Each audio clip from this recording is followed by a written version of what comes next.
राज्यपालांच्या अभिभाषणाला समर्थन देण्यासाठी मी ते उभा आहे।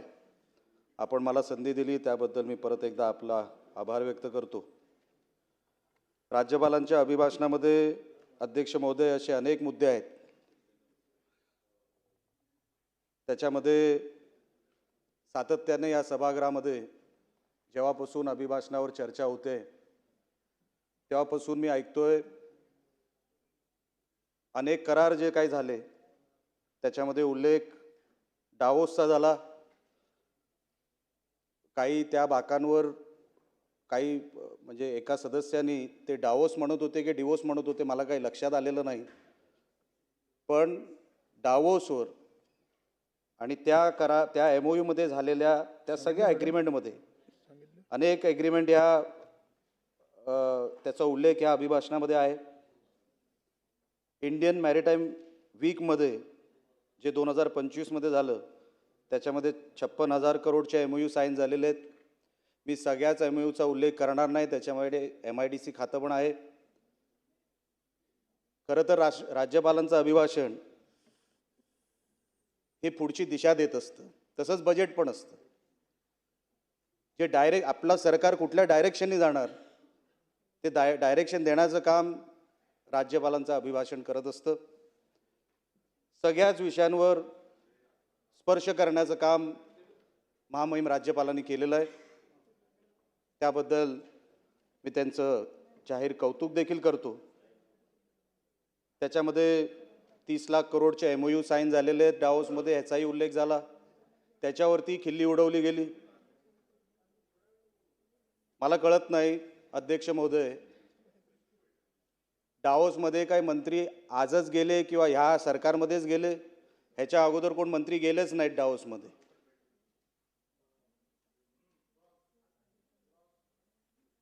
नाही, काय हरकत नाही, ह्याच्या अगोदर काय कोण मंत्री गेलेच नाहीत डावोसमध्ये, आणि जेव्हा ते मंत्री गेले तेव्हा कुठले करारच झाले नाही आहे का? त्या करारांचा उल्लेखच झाला नाही आहे का कुठल्या मिनिट्समध्ये? पण आपण बोलायचं म्हणून बोलतो आणि ऐकायचं म्हणून या सभागृहात आमच्यासारखे नवीन सदस्य ऐकतायत, पण ठीक आहे। त्याच्यामध्ये FDIचा उल्लेख झाला। देशामध्ये महाराष्ट्र हा 1 नंबरचा राज्य FDI जमवण्यामध्ये त्याचा उल्लेख आता ह्याच्यामध्ये झालेला आहे राज्यपालांच्या अभिभाषणामध्ये। अध्यक्ष महोदय, हे सगळे मुद्दे जे अभिभाषणामध्ये बोलले गेले ते खरोखरच महाराष्ट्राला एका योग्य दिशेने घेऊन जाण्याचं काम करतील, हे माझ्यासारख्या सदस्याच्या मनामध्ये आता शंका राहिलेली नाही। पण मी काही स्पेसिफिक मुद्द्यांवर बोलणार आहे ज्याचा उल्लेख महामहिम राज्यपालांच्या अभिभाषणामध्ये देखील आहे। महामहिम राज्यपालांच्या अभिभाषणामध्ये अध्यक्ष महोदय उल्लेख आहे तो 4,478 कोटीच्या मेजर रोड इम्प्रूव्हमेंट कामांचा। आता हे 4,478 करोड रुपये हे कुठे इम्प्लिमेंट होणार आहेत, कुठे त्याचा वापर होणार आहे, त्याचा कुठेही उल्लेख या अभिभाषणाच्या त्या ह्याच्यामध्ये नाही आहे मसुद्यामध्ये। आमचा मुंबई गोवा महामार्ग साहेब अनेक वर्ष हा रखडला गेलेला आहे। सिंधुदुर्ग जिल्ह्यातला महामार्ग किंवा तिकडचा जो सेक्शन आहे तो पूर्ण झालेला आहे। रत्नागिरी आणि काही प्रमाणामध्ये रायगड एवढाच महामार्ग आता शिल्लक आहे। मला असं वाटतं निकम साहेब 100 किलोमीटरच्या आत महामार्गाचं काम आता राहिलं असेल, ते कधी पूर्ण होणार, त्याच्यासाठी हा पैसा वापरला जाईल का? कारण का 4,478 करोड रुपये त्याच्यामध्ये आम्हाला 800,000 करोड रुपये जरी दिले तरी निकम साहेब आपला हा महामार्गाचा प्रश्न मार्गी लागू शकतो। सिंधुदुर्गाचं काम पूर्ण झालेलं आहे, रत्नागिरी आणि काही प्रमाणामध्ये रायगडचं राहिलेलं आहे। तर जर मुंबई गोवा महामार्गाचं काम महामहिम राज्यपाल जसं म्हणतायत त्यांच्या मनोगतामध्ये ज्याचा उल्लेख झालेला आहे त्या 4,478 कोटीमध्ये मेजर रोड इम्प्रूव्हमेंटमध्ये जर हे घेतलं तर आमचं मुंबई गोवा महामार्ग 100% पूर्ण होईल आणि आमच्या कोकणवासियांवर फार मोठे उपकार होतील या सरकारचे। अनेक वर्ष तो रस्ता रखडलेला आहे अध्यक्ष महोदय, कोण उत्तर द्यायला तयार नाही. आता तरी सरकारने त्याच्यावरती उत्तर द्यावं आणि मुंबई गोवा महामार्ग ह्या 4,478 कोटीमध्ये आम्हाला ते मिळणार का, एवढं फक्त सरकारने या निमित्ताने आम्हाला सांगावं. दुसरा विषय आमचा साहेब अतिशय महत्त्वाचा, काजू उत्पादक हे मिनिमम सपोर्ट प्राईसच्या चौकटीत पडत नाही. काजू उत्पादक जे आहेत ते जेव्हा लागवड करतात, शेती करतात, त्यांना कोणाचाही आधार नाही. अनेक शिकलेली मुलं, माझ्या मतदारसंघाचा उल्लेख जर केला, अनेक शिकलेली मुलं मुंबईमधल्या नोकऱ्या सोडून तिथे काजू लागवड करण्यासाठी आपल्या गावाकडे गेलेले आहेत. अध्यक्ष महोदय, आज परिस्थिती त्यांच्यावर काय झाली आहे. मिनिमम सपोर्ट प्राईसच्या चौकटीमध्ये आपला काजू पडत नाही किंवा नारळ नाही. काजू लागवड आणि नारळ, खास करून काजू. आता ह्याच्यामध्ये झालंय काय साहेब, गोवा गव्हर्नमेंटने 6 फेब्रुवारी 2025 रोजी एक GR काढला.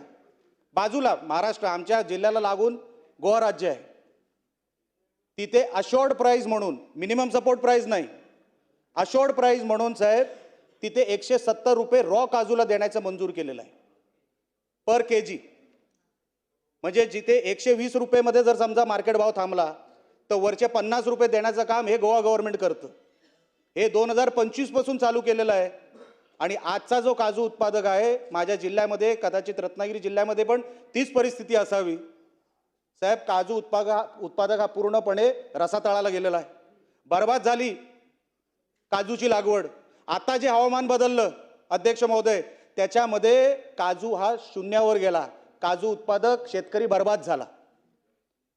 त्याच्यामध्ये काय झालं, काजू उत्पादकाला आता काय चान्सच ठेवला नाही कुठल्याच सरकारने. आपल्याकडे जो बाहेरून काजू येतो तो आफ्रिकन देशातून येतो अध्यक्ष महोदय. आफ्रिकन देशातून आणलेला काजू इकडच्या आपल्या कॅशू बरोबर तो मिक्स केला जातो.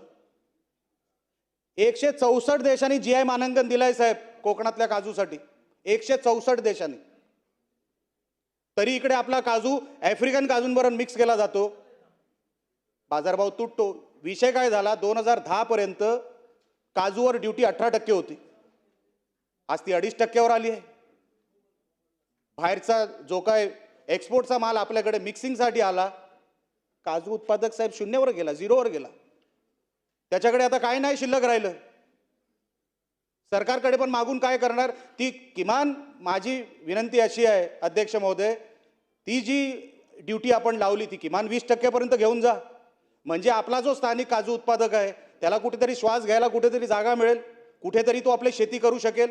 ही चांगली चांगली साहेब लोक तिकडे नोकरी धंदे सोडून काजू उत्पादक झालेले आहेत, त्यांना संरक्षण सरकारने द्यावं, एवढं या निमित्ताने मी सरकारकडे मागणी करतो अध्यक्ष महोदय, आपल्या निमित्ताने मागणी करतो. त्याच्यानंतर विषय आहे महामहिम राज्यपालांच्या अभिभाषणामध्ये उल्लेख केलेला आहे की झाडं लावली, अनेक झाडं लावली, करोडची झाडं लावली. आता पुढचा टार्गेट 10 करोड झाडांचा आहे लावण्याचा. अध्यक्ष महोदय, मी ज्या सिंधुदुर्ग जिल्ह्यातून कुडाळ मालवण ज्या मतदारसंघातून येतो, सर्वात जास्त ग्रीन कव्हर कुठे असेल तर ते माझ्या मतदारसंघात आहे किंवा माझ्या जिल्ह्यात आहे. सर्वात जास्त ग्रीन कव्हर म्हणतोय मी, सर्वात जास्त ग्रीन कव्हर माझ्याकडे असून सुद्धा सर्वात जास्त लाकूड तोड हे माझ्याच जिल्ह्यात होते, बाजूच्या रत्नागिरी जिल्ह्यात होते. जर आपण झाडं लावायचं बोलतोय तर वन विभागाने याच्यावरती उत्तर दिलं पाहिजे. ह्या निमित्ताने नाही, त्यांच्या इतर कुठल्या तरी आयुध्यामध्ये. वन विभाग नेमकं आमच्या सिंधुदुर्ग जिल्ह्यात असेल किंवा बाजूच्या जिल्ह्यात कोकणामध्ये असेल किंवा उर्वरित महाराष्ट्रामध्ये असेल, नेमकं करतंय का हे आमच्यासमोर आता साहेब प्रश्न पडलेला आहे. अध्यक्ष महोदय, तुम्ही झाडं लावायला सांगताय, तिथे झाडं तोडतायत, त्याच्यावरती कोणाचं नियंत्रण नाही, त्याच्यावरती कोण लक्ष देत नाही. अहो, त्या झाडं तोडल्यामुळे, ते जंगलं रिकामी झाल्यामुळे ते जनावर आता खाली यायला लागलेत लोकवस्तींमध्ये. आता माणसांमध्ये आणि जनावरांमध्ये संघर्ष व्हायला लागलाय, जीव जायला लागलेत, शेतकऱ्यांनी शेती सोडली आहे. तुम्ही आताही कोकणाच्या कुठल्याही शेतकऱ्याला जाऊन विचारा, काय रे बाबा शेती करशील का? नको बाबा, आम्हाला ते नको, पहिल्या जनावरांना सांभाळा. आम्ही DFOला विचारतो अध्यक्ष महोदय, अहो DFO साहेब, तुम्ही काय करणार आहात? ते जंगल तोडल्यामुळे ते सगळे जनावर खाली येत आहेत, काय उपाययोजना आहे तुमच्याकडे? अध्यक्ष महोदय, एकतर ते जे काही DFO भरले गेलेत ते सगळे अमराठी आहेत. आमच्याकडे अध्यक्ष महोदय मालवणी बोलली जाते तळ कोकणामध्ये. आमचा मालवणी माणूस, ग्रामीण भागामध्ये राहणारा माणूस फोन करून त्या डीएफओला काय बोलणार आहे? साहेब रेड्डी अय्यर आहेत तिकडे डीएफओ म्हणून. 3 वर्षापासून रेड्डी होते, आता कोणतरी अय्यर आले. माझा कुठल्याही भाषेवरती काही आक्षेप नाहीये किंवा कोण कुठल्या राज्यामधून आला त्याच्याबद्दल आक्षेप नाहीये. पण साहेब आमचा इकडचा मालवणी माणूस जर त्याला तक्रार करायची असेल, गवरेडा घुसला आमच्या शेतात ह्याच्याबद्दल जर तक्रार करायची असेल, ती भाषा कळणार आहे का त्या तिकडे डीएफओला? अहो तक्रारी देऊन सुद्धा त्याच्यावरती काय उपाययोजना होत नाही अध्यक्ष महोदय. किती तक्रारी करायच्या? वन खात्याचा, खरोखरच वन खात्याचा टांगा पलटी झाला असं मला आता जाणवायला लागलेलं आहे. कोणाचं कोणावर नियंत्रण राहिलेलं नाही. अहो साधे बांबू लागवड, मी मागच्या कुठल्या तरी अधिवेशनामध्ये पण बोललो, त्याचे कोंब खाल्ले जाते, काही होत नाही साहेब. अध्यक्ष महोदय काही होत नाही. या वन विभागाकडे इन्फ्रास्ट्रक्चर नाही. आम्ही डीपीडीसीचे सदस्य आहोत अध्यक्ष महोदय. त्या डीपीडीसी मध्ये बसल्यानंतर फॉरेस्ट इन्फ्रास्ट्रक्चर ह्याची एक तरतूद आहे. आपण जंगलामध्ये कसलं फॉरेस्ट इन्फ्रास्ट्रक्चर उभं करतोय, कोणासाठी उभा करतोय ते ह्याचं कधीतरी आम्हाला कळव. लाखो रुपये फॉरेस्ट इन्फ्रास्ट्रक्चरच्या नावाखाली चाललेत आणि आपण इथे झाडं लावं सांगतोय. अहो झाडं वाचवणार कधी आपण? ती जंगलं रिकामी होत चाललेत, कोणतरी लाकूड तोडून घेऊन चाललेलं आहे. आपलं काही नियंत्रण नाही अध्यक्ष महोदय. ह्याच्यावरती सरकारने लक्ष द्यावं. महामहिम राज्यपालांच्या मनोगतामध्ये ह्याचा उल्लेख झालेला आहे, म्हणून मला हा विषय इकडे बोलावा लागला. ट्री कव्हरचा आताच साहेब महामहिम राज्यपालांच्या अभिभाषणामध्ये असाही उल्लेख आहे की जवळपास 15,575 करोड हे फायनान्शियल असिस्टन्स हे क्रॉप डॅमेजला देणार आहे. माझ्याबरोबर अनेक इकडे कोकणाचे पण आमदार बसलेले आहेत. साहेब अजून पंचनामे सुद्धा साधे झालेले नाहीत. ते पंचनामे करण्यासाठी अध्यक्ष महोदय किमान इकडे कोण जे काय मंत्री महोदय असतील त्यांनी पंचनामे सुरुवात करायला तरी आता निर्देश खाली द्यावे, कलेक्टरांकडे द्यावे आणि इतर. हो साहेब, साहेब बोलू की नको बोलू? साहेब आपण कोकणातले आहात, ते पंचनामे सुरू व्हावे त्याच्यासाठी आपण कलेक्टर आणि खालच्या लोकांना मुख्यमंत्र्यांच्या सांगण्यावरून किमान खाली आपण सांगावेत एवढी विनंती करतो आपल्याला. कारण का आता हवालदिल झालेले आहेत सगळे शेतकरी. म्हणून मी आपल्याला अध्यक्ष महोदय या निमित्ताने ही विनंती केलेली आहे, ज्याचा राज्यपालांच्या अभिभाषणामध्ये ज्याचा उल्लेख नाही. पण मी सातत्याने जेव्हा जेव्हा अधिवेशन होतं, जेव्हा जेव्हा संधी मला मिळते अध्यक्ष महोदय, मी नेहमी गो हत्या ही महाराष्ट्रामध्ये थांबवावी ह्याच्यासाठी मी सातत्याने मी बोलत असतो, प्रयत्न करत असतो. अध्यक्ष महोदय, गो हत्या थांबली आहे का महाराष्ट्रामध्ये? एकदा तपास घेऊन बघा काय चाललंय, एकदा तपासा. ह्याच सभागृहामध्ये बोलण्यात आलं होतं की जो हिस्ट्री शीटर भेटेल या गुन्ह्यामध्ये, दुसऱ्यांदा जो गुन्हा त्याच गोहत्येच्या म्हणजे गोहत्ये संदर्भात जो कोण दुसऱ्यांदा गुन्हेगार सापडेल त्याच गुन्ह्यामध्ये सापडेल त्याला मोका लावण्यात येईल असं ह्याच सभागृहामध्ये सांगण्यात आलं होतं. तुम्ही साहेब अध्यक्ष महोदय कुठल्याही पोलीस स्टेशनमध्ये कोणालाही पाठवा, त्या पीआयशी बोला. आम्ही त्याला सांगतो अध्यक्ष महोदय हा दुसऱ्यांदा पकडला गेला आहे, ह्याच्यावरती तुम्ही मोका का लावत नाही? हा सराईक गुन्हेगार आहे, हिस्ट्री शीटर आहे, गो हत्येमध्ये ह्याचा अनेक वेळेला नाव आलेलं आहे, तुम्ही ह्याला मोका का लावत नाही? अशी आम्हाला कसली ऑर्डर नाही आहेत असं सांगण्यात येतं. आपण गायींना वाचू शकत नाही. एक पण गाय का महाराष्ट्रामध्ये मारली जाते अध्यक्ष महोदय?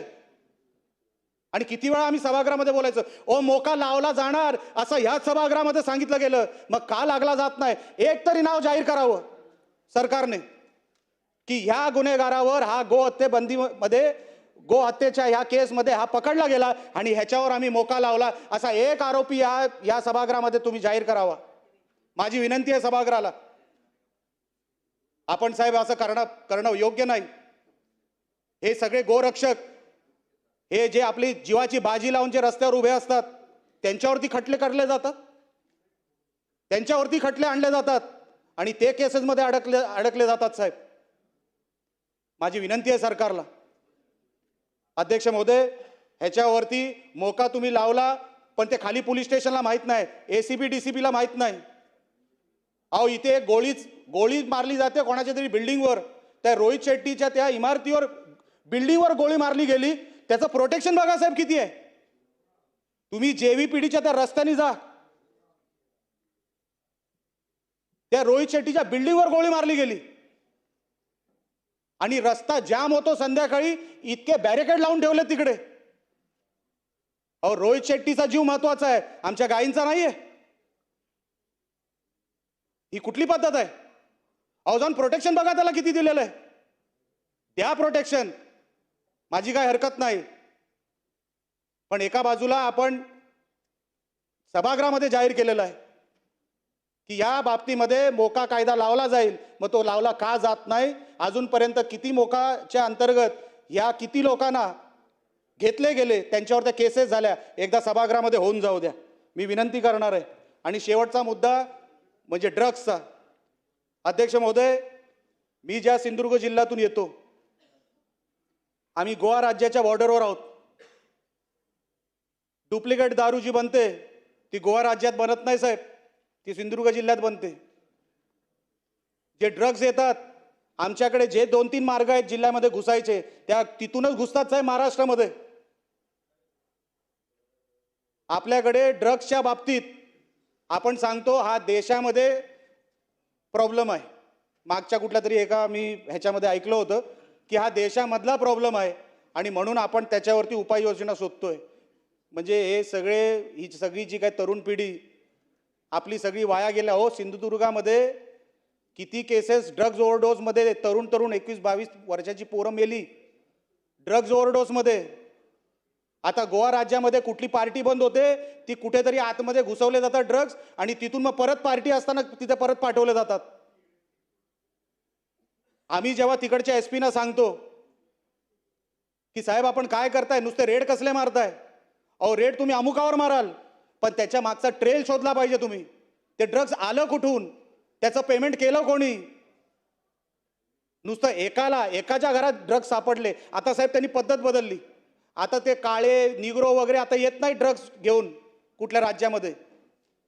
आता त्यांनी लहान मुलं जे स्कूल बॅगमध्ये, जे लहान पोरं जे फिरतात ना, त्यांच्या मार्फत आता ड्रग्ज विक्री सुरू केलेली आहे. लहान मुलं आता याच्यामध्ये आलेली आहेत, या नेटमध्ये. आपण साहेब एका मुलाला पकडलं, त्याच्यामध्ये आपण ड्रग्ज शोधले आणि त्याच्यामध्ये ड्रग्ज सापडले, तर आपण त्या मुलावर केस करणार आहोत. करता त्याच्यानंतर काय? ते ड्रग्ज येतात कुठून? अहो सिंधुदुर्ग जिल्ह्यामध्ये जर तुम्ही बघा, अहो हैदोस घातलंय ड्रग्जनी.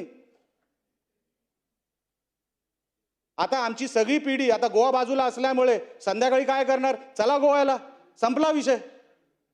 मग आपण काहीतरी हे थांबवण्यासाठी आपण काहीतरी सरकार म्हणून हे करणार आहोत की नाही? अध्यक्ष महोदय, आपल्या या निमित्ताने महामहिम राज्यपालांच्या या सगळ्या अभिभाषणामध्ये समर्थन करण्यासाठी जरी उठलो असलो तरी हे सगळे विषय गंभीर आहेत, सगळे विषय महत्त्वाचे आहेत आणि सगळे विषय हे तातडीने ह्याच्यावरती लक्ष देणं गरजेचं आहे. हे सगळं बोलून मी महामहिम राज्यपालांच्या अभिभाषणाचं समर्थन करतो आणि इथेच थांबतो. धन्यवाद.